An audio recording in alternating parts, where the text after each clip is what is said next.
Hello, everyone. I am Jessica Koch, and this is another Profound Professionals interview series. I have had the honor for almost 5 years now of interviewing industry experts and brilliant leaders to share what they know and what they love. And today is no different. My amazing guest is Holly Agnew, and she is an eating psychology coach. She's an essential oil educator and a doTERRA wellness advocate. She helps people overcome their eating challenges to figure out what essential oils can help them best by listening to them and giving them hope. Welcome, Holly. How are you?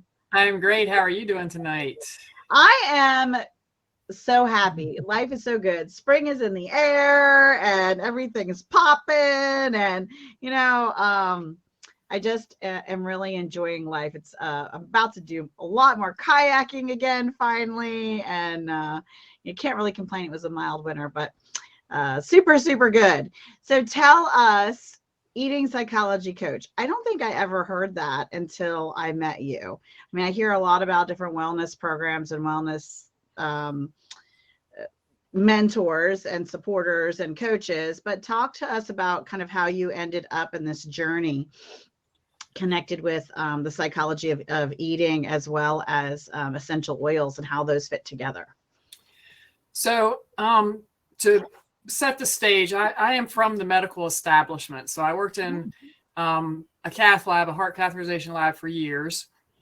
And I was all about, give me a pill, I'll be good. And at the same time, they fed us really well while I was there, like donuts and bagels and all the stuff that, you're not supposed to eat. And I noticed I was gaining weight and a lot of it. And I really struggled with how to get rid of it once I started packing it on.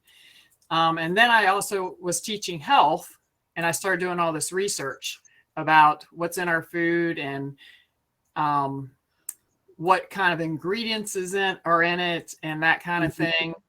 And while I was doing that, I was also looking at different medications and things like that. And then I got really sick, and I had a grandkid, and I got introduced to essential oils. And in that journey, people were starting to ask me, well, what do you think about this? How do you think about that? And how can I better my health? And I figured, well, if I go back and get some more education about eating psychology, that might help me out.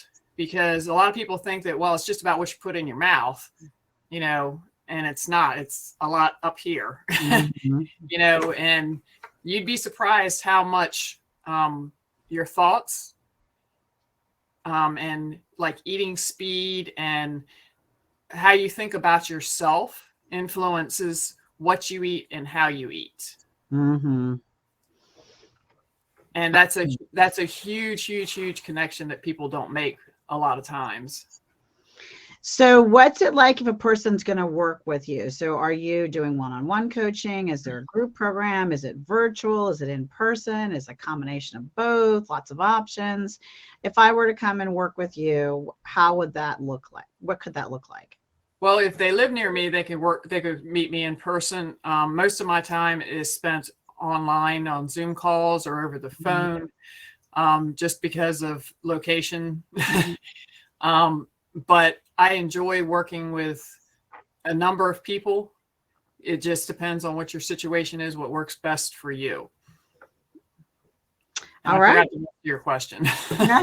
Well, I know also, I think you run some training webinars, and so talked about some of the things you provide as far as services and training. Yes, I do have, I go live in Facebook every Tuesday night at 9:00 in my Naturally Essential Solutions Facebook page.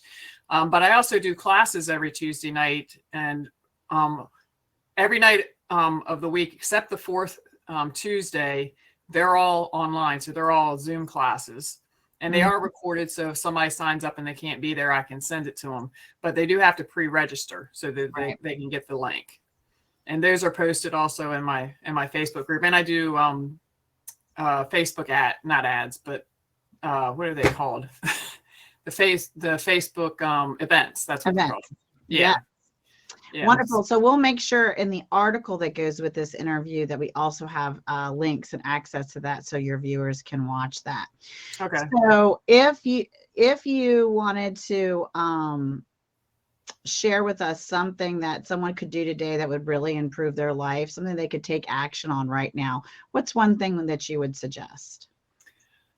There's so many things. One thing that I would suggest is to really pay attention to what you eat and how you eat. Yeah. Because a lot of people, like for me, for example, I love sugar, but it doesn't love me. Well, I don't think sugar is good for anyone, really. I mean, I always say sugar and time are the devil. Well, but so many people are addicted to it, and that's one of the big problems. And then they go in this whole guilt trip of, I ate that, so I'm a bad person, when it's not them that's the bad person. It's the food that is not necessarily great for their body. And there's other options, and there's ways to work that out so you're not so dependent on sugar. Well, and I have switched a while back to local honey for just a smidgen in my coffee, just to take the edge off the bitterness. And I also use like some sort of nut-based milk, either macadamia or cashew or almond or something, just a little drip, just again to take the edge off from my coffee, because sugar or creams that were sugary in the past were what my go-to was. And so just changing and tweaking that, I saw a difference. And I think I'm reading the book Atomic Habits right now in a book club that I just love. And one of the things I talked about too is your environment, right? And that's kind of hard for me because I still have a young one at home. She's 11, and I have a granddaughter that lives with in our basement apartment. So there's always knowledge of there's something I shouldn't be eating, and I wouldn't buy and have in the house and around if we didn't have, younger kids. And so that makes it a big challenge. Although the kids eat really healthy too. There's still, some treats pop up, or there's ice cream in the fridge or something, and that does truly make it harder. Because if you have to go out to the store to buy something you're craving versus it's right there and it's 9 o'clock at night, I think, if we're just me and my husband, we wouldn't buy it, right? Yeah.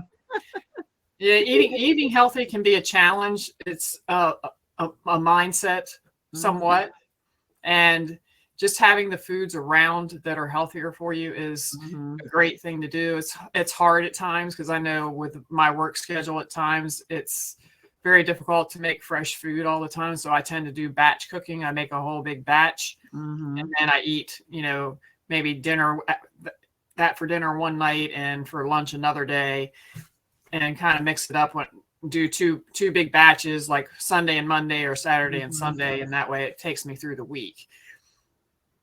Yeah, that is helpful. And freezing stuff. My husband and I will make a bigger batch, like you said, of something, and then put it in smaller, like, individual serving size containers, and freeze it. So then you can just take it out the day before you actually want to eat it, sit in the fridge, and it just defrosts, and you can heat it up quickly, So I think that's helpful too. So is there anything else about yourself or your business that you'd like to share before we go on to some of our other parts of the show?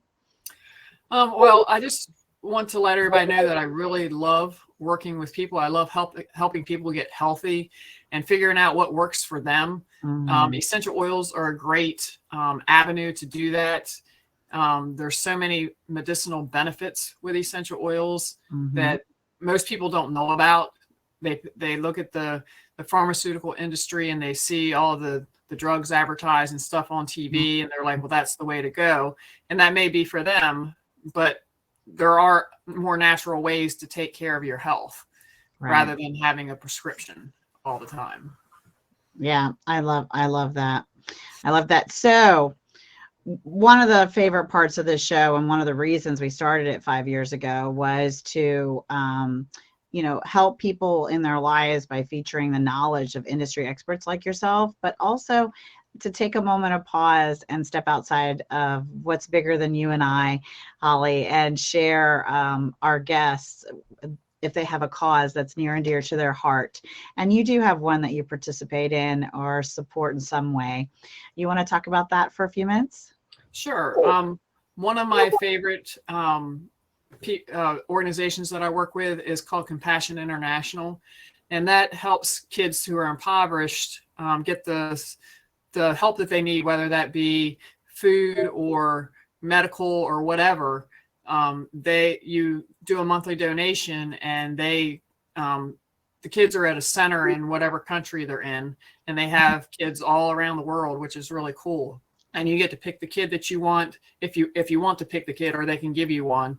Mm-hmm. You can pick by birth date, by location, or whatever your criteria is. They have a way they can narrow it down so you can find a kid that works for you.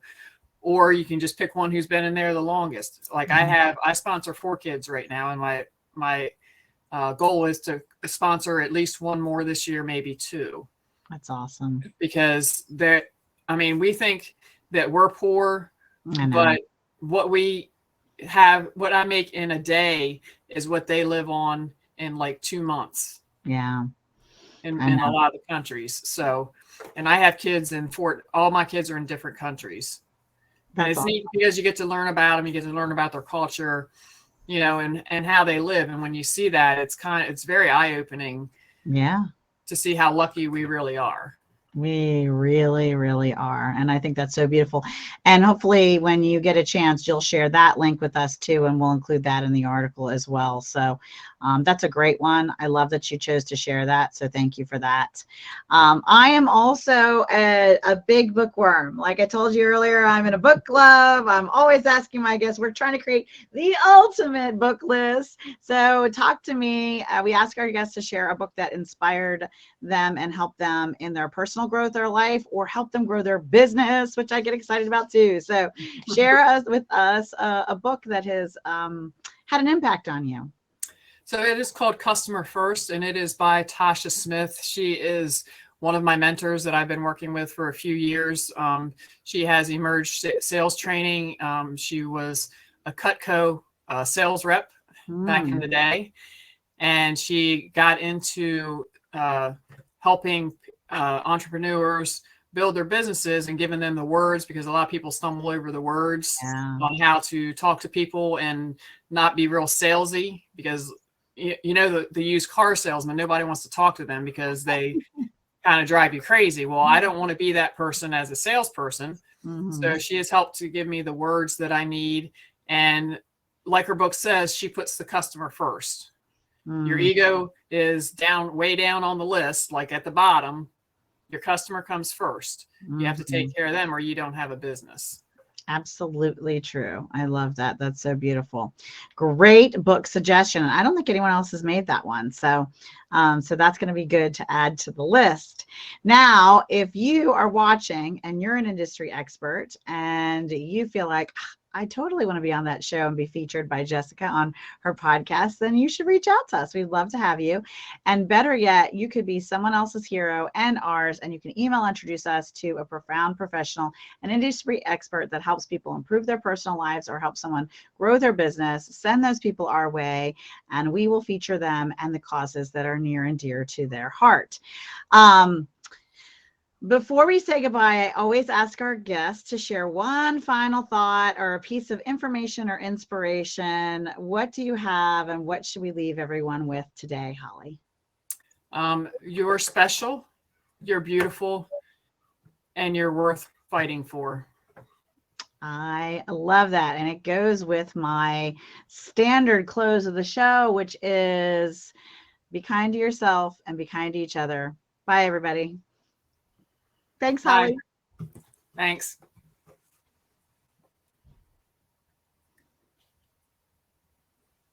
And we are done streaming. So that is awesome. So what I will do is, let me copy this. Once the live video on LinkedIn renders, I go in and edit the little bit where I'm like, okay, we're about to start.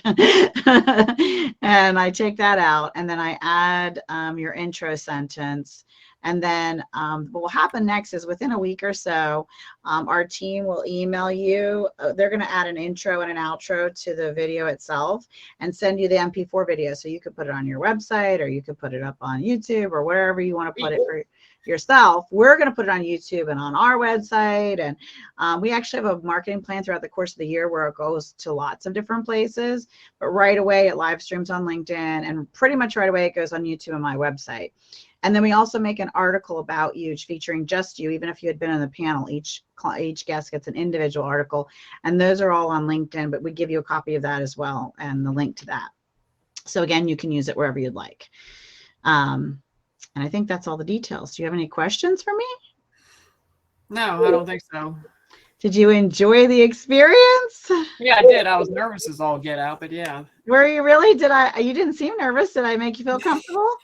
Yeah, you did. It's just my heart was beating 100 times a minute. Well, we're just having a conversation, you know?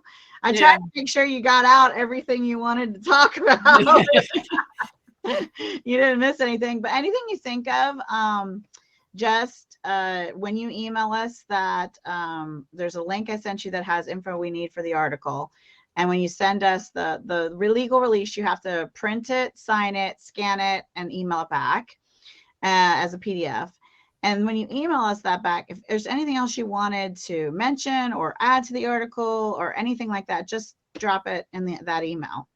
Okay. And then put the subject line should be something along the lines of interview follow-up.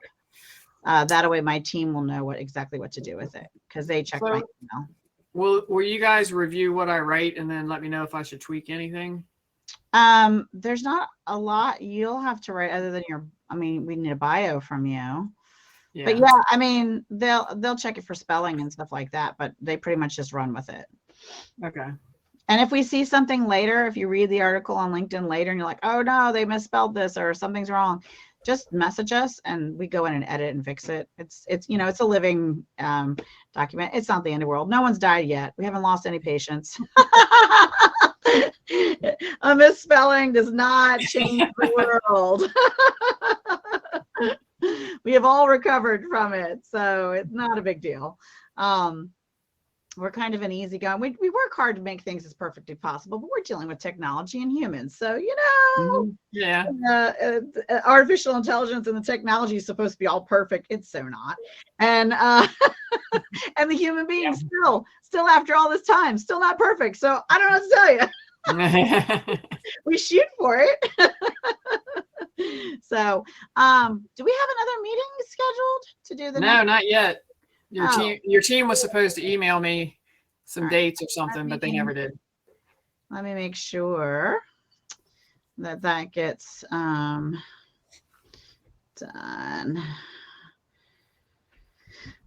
Holly, let's see. Please email Holly dates and times.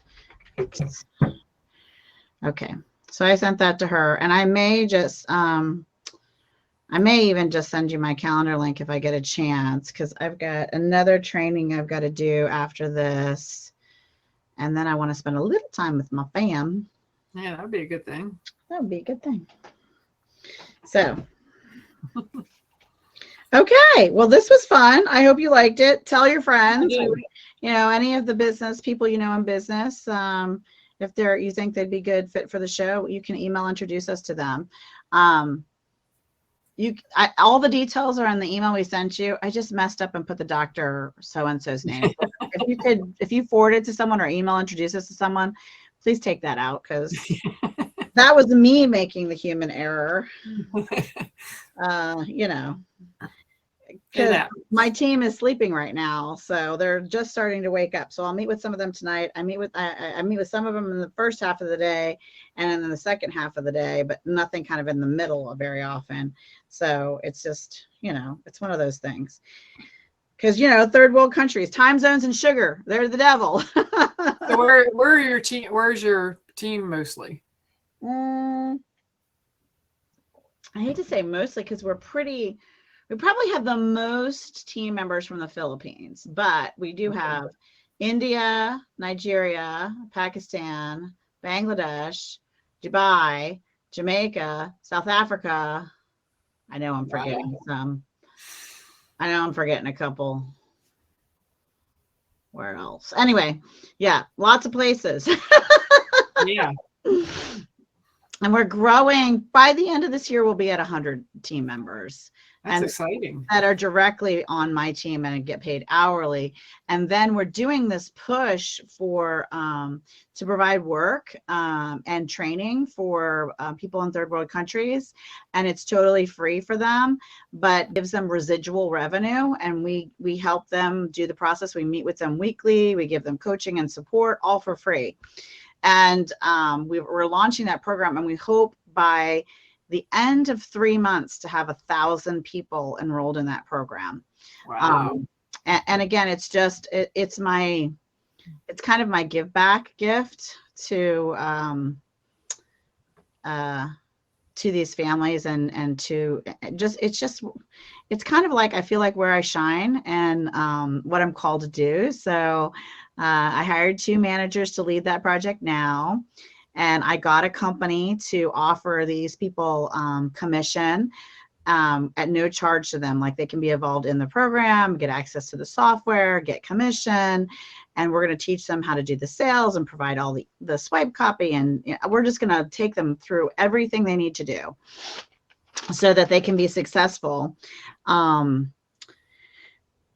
And it's just kind of a win for everyone. The company I'm working with and the CEO I'm collaborating with, she wins, even though she's like done all kinds of concessions to make this amazing for them.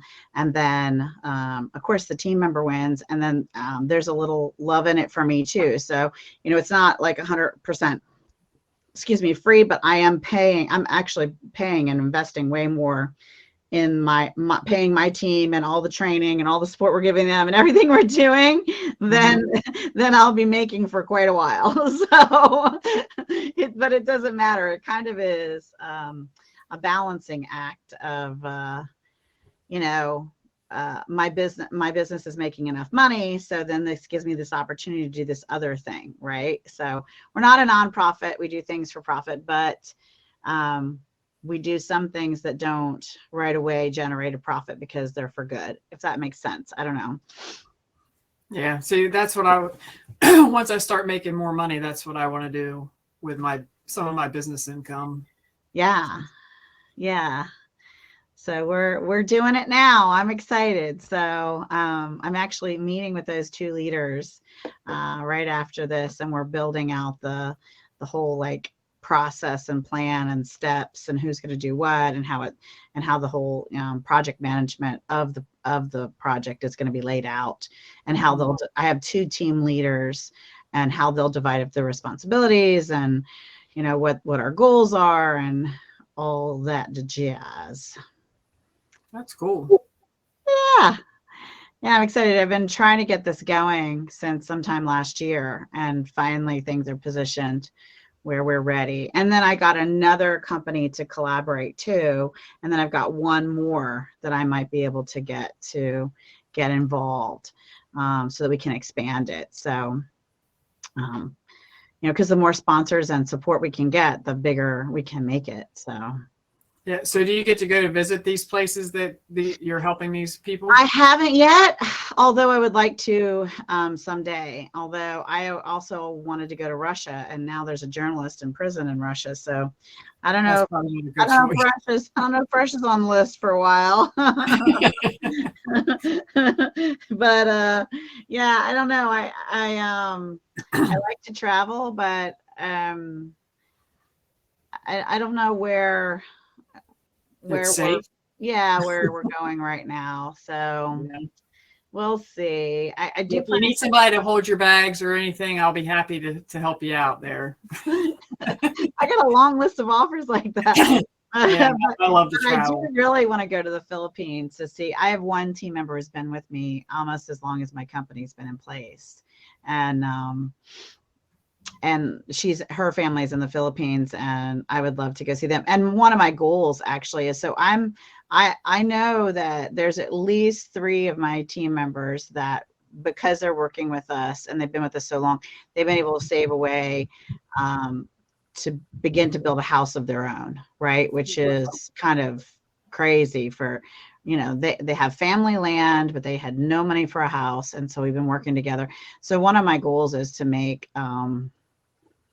is to really have help build a lot of houses for families in these other countries. So they also face so many natural disasters and all of that, you know. I mean, Yeah. there's so many challenges, their power and their internet and all these things. And this program will allow them, once they've made a few sales, they get revenue for the life of the customer. It's residual. So even if their power goes down or a family member gets sick or whatever, and I see this kind of thing happen with them all the time, is they're very family loyal. Like if an aunt or a cousin gets sick, they stop work and everybody takes care of this family member. And so for them to be able to have money coming in month after month, even though they're not able to work that minute, is so important for them, you know, especially them. And so that's the other big thought process behind this, is to give them that ability when their governments do blackouts and other things. They don't even get told, you know, their power and internet are gone for random amounts of time. And then on top of that, there's, you know, the earthquakes and other stuff. I mean, like in the Philippines, they have earthquakes all the time, and the monsoon season, the rain season knocks everything out, and, you know, just lots of stuff, lots of challenges they face. So I don't know, I just feel like I'm trying to do my part and in my way based on what my gifts and skills are. So yeah. I'd like to go visit the kids in all the countries that my kids are in. Got anybody in the Philippines? I did have, but that person dropped out. Oh, yeah. I mean, they evidently, the people can be very transient, and, you know, if their parent loses their job or whatever, they just get up and move or whatever. So the one I've had the longest, she lives in Rwanda, and she's been in the same place. The rest of the kids that I've sponsored, almost all of them have dropped out, and then I just pick up another kid. So the last 3 that I sponsored, I've only had them for a year or so. But hopefully they'll be around for the long haul. Yeah, like I said, I have lots of team members I've had for a long, long time, but it is scary to go to certain third world countries because you just don't understand the government, the laws, and what could happen, and who's, you know, really an advocate for a US citizen, and what does that all mean, you know, and does that really protect you, you know, because it doesn't necessarily protect you, you know. So, and we still want to travel with our 11-year-old, so we're extra cautious of where we're going to go and what we're going to do, and those kinds of things. So